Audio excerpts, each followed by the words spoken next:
मैं doctor Subhash, professor Hindi विभाग कुरुक्षेत्र विश्वविद्यालय कुरुक्षेत्र, आपका स्वागत करता हूं आज की इस चर्चा में। आज हम चर्चा करेंगे हिंदी साहित्य के इतिहास लेखन के बारे में। पिछले 150 सालों से हिंदी साहित्य के इतिहास लिखे जा रहे हैं। अब तक हिंदी साहित्य के इतिहास की सैकड़ों पुस्तकें लिखी जा चुकी हैं और इस प्रयास में साहित्य के इतिहास लेखन की पद्धति का भी विकास हुआ है। साहित्य के इतिहास लेखन के दौरान साहित्य का इतिहासकार किसी काल विशेष के मनुष्य के भावों और विचारों का स्वरूप खोजता है, उस साहित्य की प्रगति और विकास को रेखांकित करता है, साहित्य में हुए परिवर्तनों की पहचान करता है और समाज के विभिन्न आंदोलनों, परिवर्तनों और संघर्षों के साथ साहित्य के संबंधों की पड़ताल भी करता है। हिंदी साहित्य के इतिहास लेखन की परंपरा पर विचार से हम हिंदी साहित्य के इतिहास को तो समझ ही सकते हैं, इसके साथ साथ इतिहास लेखन के दौरान की इतिहास चेतना और साहित्य चेतना को भी समझा जा सकता है। इतिहास लेखन की परंपरा का विश्लेषण और मूल्यांकन करने पर इसका अनुमान भी सहज ही हो जाएगा कि हिंदी साहित्य के इतिहास लेखक अपने अतीत की चेतना को समग्रता में समझ पाए हैं या नहीं। वे किसी काल के साहित्य के सृजनात्मक व सौंदर्यात्मक पहलुओं का उद्घाटन करने में कितने सफल हो पाए हैं। हर पीढ़ी अपनी बौद्धिक विरासत से जुड़ना चाहती है, अपने जीवन के संकटों को समझने, उनका समाधान खोजने और जीवन को बेहतर बनाने के लिए अतीत के अनुभवों का प्रयोग करना चाहती है। इसके लिए उसे इतिहास लिखना पड़ता है। इतिहासकार ओक शाह ने सही ही कहा था कि इतिहास इतिहासकार का अनुभव है, इतिहासकार के अलावा और कोई इसका निर्माण नहीं करता और इसका निर्माण करने का एकमात्र रास्ता है इतिहास लेखन। साहित्य किसी देश या समाज के आंतरिक जगत का प्रतिबिंब है। मनुष्य के आंतरिक जगत के निर्माण में उसके परिवेश और परंपरा की महत्वपूर्ण भूमिका होती है।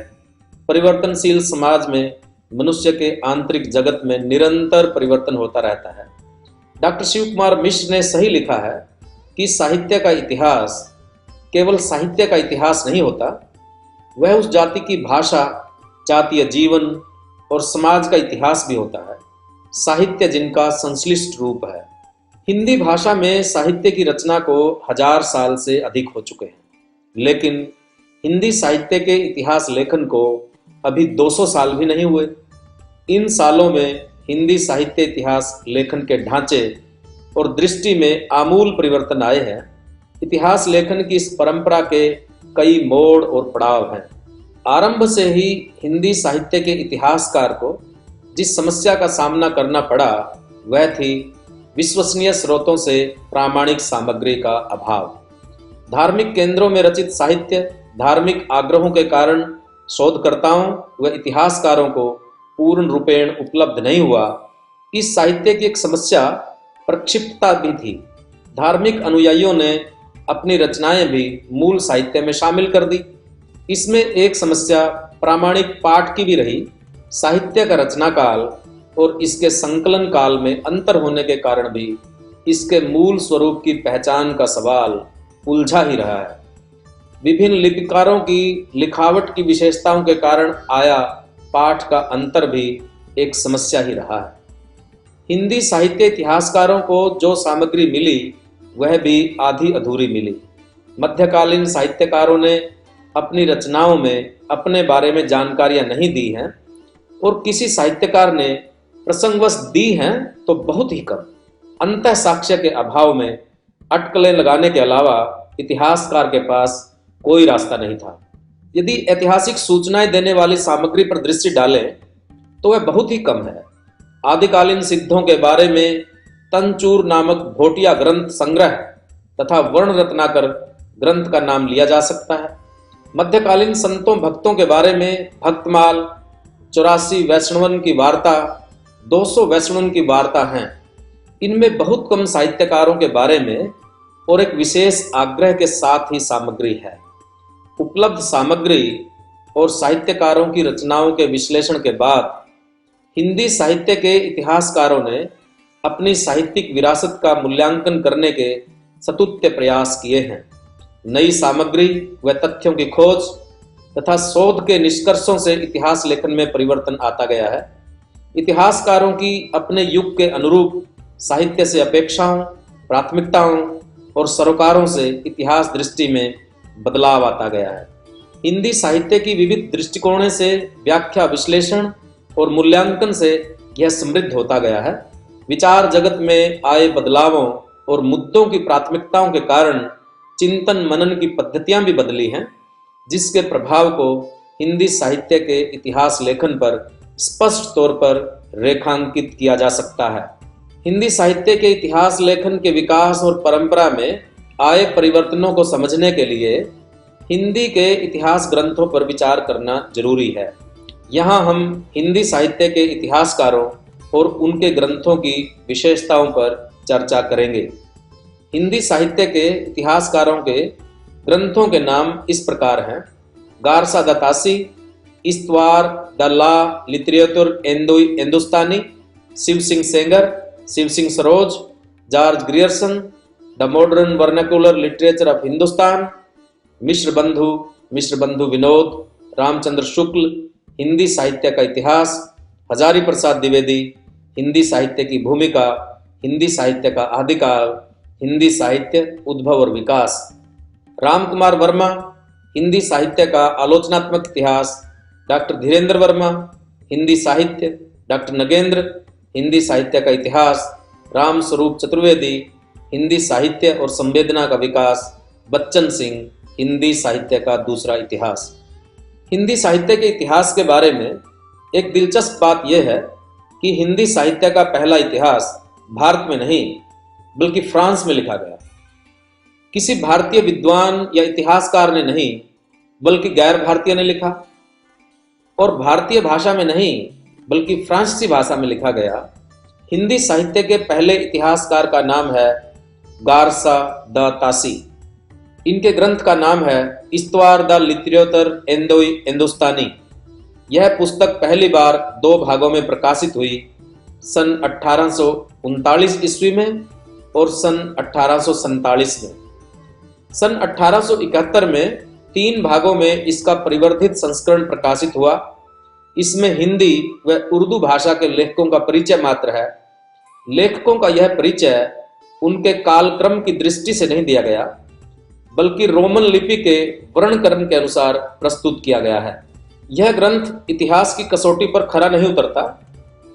एक तो इसमें हिंदी भाषा के साथ दूसरी भाषाओं के लेखकों को भी शामिल किया गया है।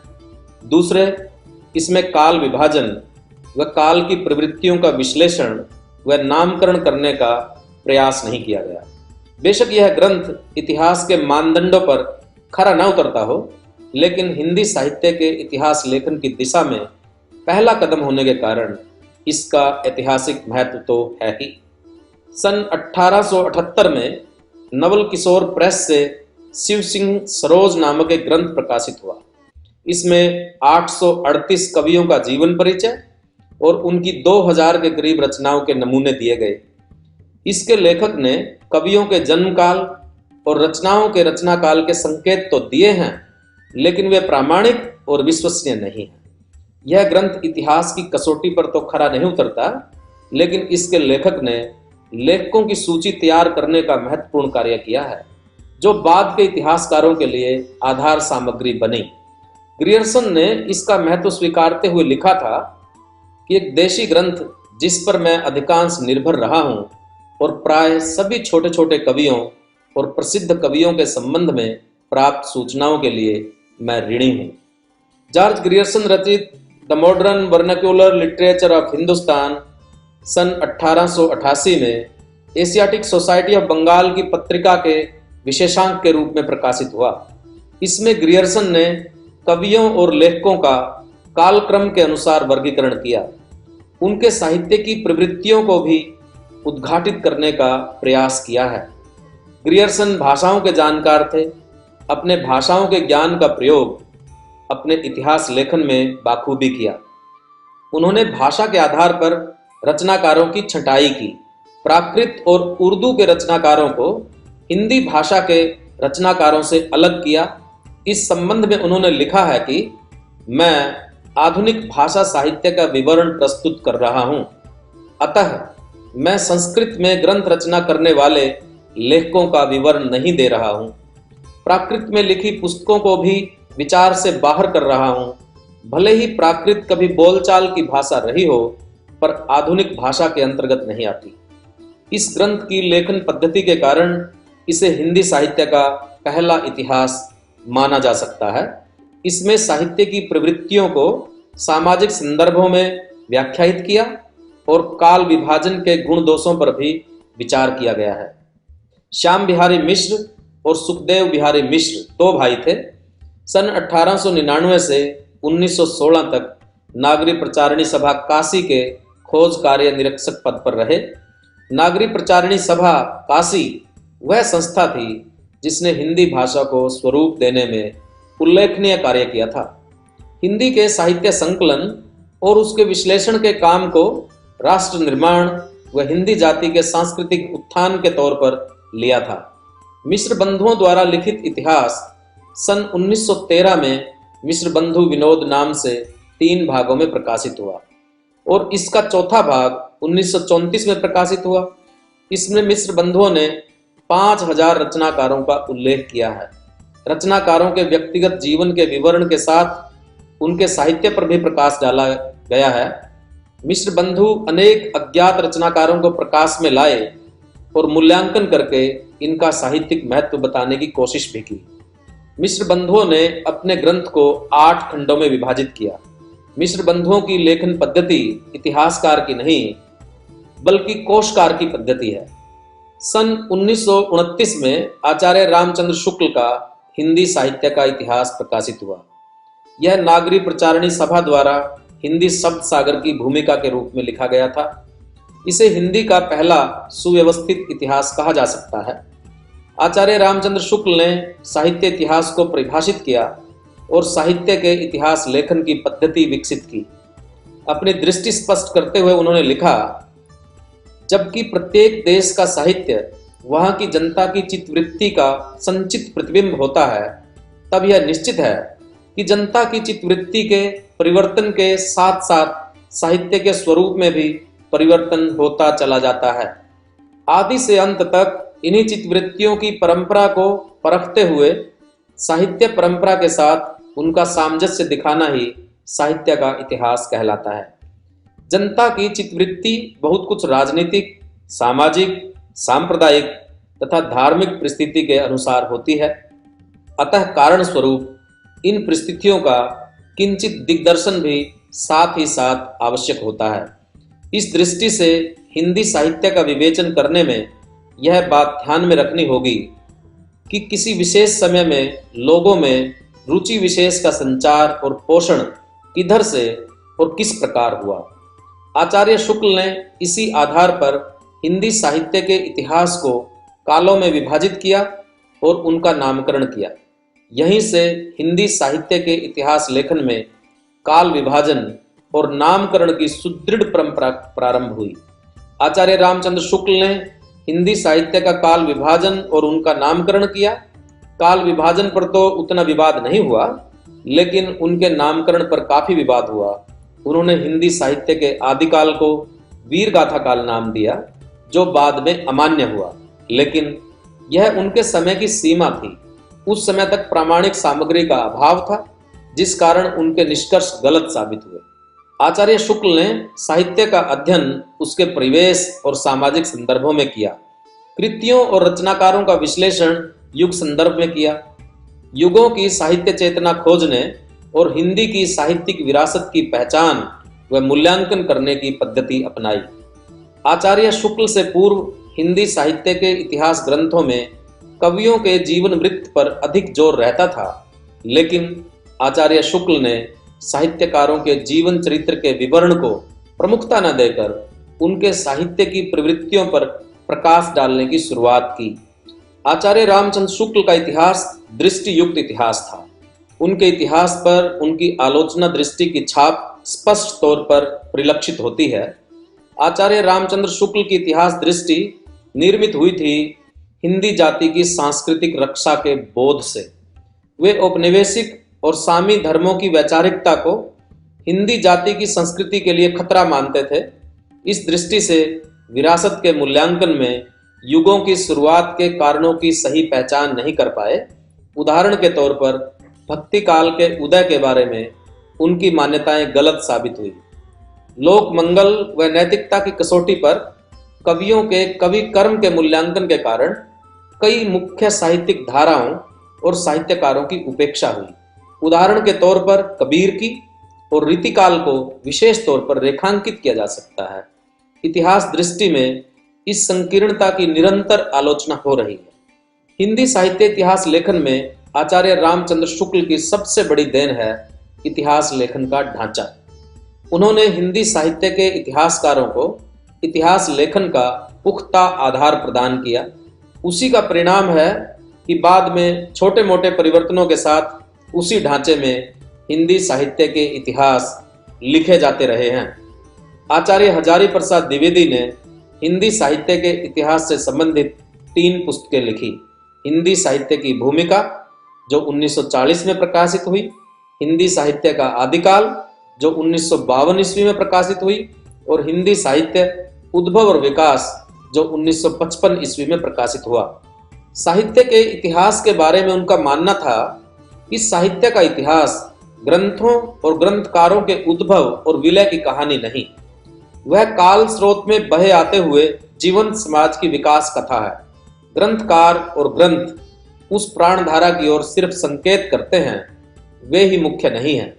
मुख्य है वह प्राणधारा जो नाना परिस्थितियों से गुजरती हुई आज हमारे भीतर अपने आप को प्रकाशित कर रही है। आचार्य हजारी प्रसाद द्विवेदी के इतिहास दर्शन ने हिंदी साहित्य इतिहास लेखन को गहरे से प्रभावित किया। उन्होंने परंपरा के संदर्भ में साहित्यकारों और साहित्यिक कृतियों का मूल्यांकन किया। आचार्य हजारी प्रसाद द्विवेदी ने आचार्य रामचंद्र शुक्ल के इतिहास की खामियों की ओर ध्यान दिलाया और इतिहास लेखन विधा को आलोचनात्मक आधार प्रदान किया। आचार्य द्विवेदी ने विशेष तौर पर उन साहित्यिक धाराओं के योगदान को रेखांकित किया जो समाज के निम्न वर्गों के भावों विचारों को अपने में समेटे हुए थी। इससे हिंदी साहित्य की जनोन्मुखता को बल मिला। इतिहास लेखन के कार्य को महत्वपूर्ण मानते हुए इसके लिए सामूहिक प्रयास भी किए गए। नागरी प्रचारणी सभा के हिंदी साहित्य के बृहद इतिहास को इस श्रेणी में रखा जा सकता है, जो 16 भागों में प्रकाशित हुआ। डॉक्टर नगेंद्र के संपादन में हिंदी साहित्य का इतिहास प्रकाशित हुआ, जिसमें अनेक विद्वानों ने अपना योगदान दिया, लेकिन इसमें इतिहास दृष्टि का अभाव ही रहा। इसकी सीमा की ओर स्वयं नगेंद्र जी ने संकेत किया है कि अनेक विद्वानों का समवेत उद्योग होने के कारण इसमें वांछित एकान्विति नहीं है। इसके अलावा विधाओं को केंद्रित करके किसी काल विशेष को आधार बनाकर इतिहास लिखे गए। अपनी पद्धति और सामग्री की विशिष्टता को रेखांकित करने के लिए वैज्ञानिक और दूसरा इतिहास ग्रंथ भी लिखे गए। छात्रों को परीक्षाओं में सहयोग के लिए भी अनेक ग्रंथों की रचना की गई। इतिहास लेखन की यह प्रक्रिया निरंतर जारी है। समाज में नई नई विचारधाराएं और आंदोलन हो रहे हैं। विशेष तौर पर अस्मिता के आंदोलन उभार पा रहे हैं, तो दलित दृष्टि और स्त्री दृष्टि से इतिहास लेखन के स्तुत्य प्रयास हो रहे हैं। इससे अतीत के साहित्य के प्रति दृष्टिकोण भी बदल रहा है और उसकी व्याख्याएं भी बदल रही हैं और उसका मूल्यांकन भी बदल रहा है। हिंदी साहित्य के इतिहास लेखन पर औपनिवेशिक दृष्टि का प्रभाव रहा है। औपनिवेशिक दृष्टि से अतीत का विश्लेषण और मूल्यांकन किया गया, जिससे हिंदी साहित्य की चेतना का उद्घाटन सही परिप्रेक्ष्य में नहीं हुआ। भक्ति काल के साहित्य के प्रति अपनाए गए दृष्टिकोण से यह समझा जा सकता है। औपनिवेशिक इतिहास बोध ने हिंदी की परंपरा का मूल्यांकन अपने ढंग से किया और उसके जनपक्षीय एवं विद्रोही स्वरों का अनुकूलन करने की कोशिश की। भारतीय इतिहास को धार्मिक सांप्रदायिक संघर्षों और विवादों के दायरे में रखना औपनिवेशिक डिजाइन का हिस्सा था, ताकि वर्तमान में भारतीय जनता को धार्मिक सांप्रदायिक आधार पर आसानी से विभाजित किया जा सके। मध्यकाल के सूफी संतों के अनुयायी हिंदू और मुस्लिम समुदायों तथा समाज की विभिन्न श्रेणियों से आ रहे थे। भारत की बहुधर्मी, बहुभाषी, बहुसंस्कृति के चरित्र को उभार कर सांझी संस्कृति के निर्माण का महत्वपूर्ण काम कर रहे थे। इसे अनदेखा करते हुए इसे मुस्लिम अत्याचार की प्रतिक्रिया के रूप में परिभाषित किया गया।